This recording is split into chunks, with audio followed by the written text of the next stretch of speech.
NA 108 Faisalabad में ज़िमनी election में ज़ाब्ता अखलाक की खिलाफ वर्जी। वज़ीर दाखिला राना सनाउल्लाह को नोटिस जारी।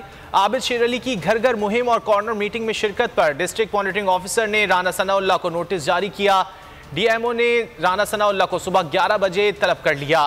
डिप्टी कमिश्नर और सीपीओ फैसलाबाद को सख्त अहकामात के साथ मुरासला जारी। पब्लिक ऑफिस होल्डर्स को फौरी तौर पर इंतखाबी हल्के से बाहर निकालने की हिदायत कर दी गई।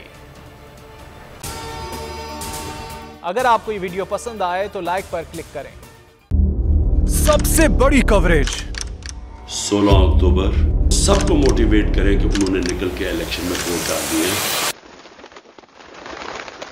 सबसे ज्यादा रिपोर्टर्स, सबसे बड़े पैनलिस्ट, लम्हा बा लम्हा इलेक्शन की खबर सिर्फ बोल पर।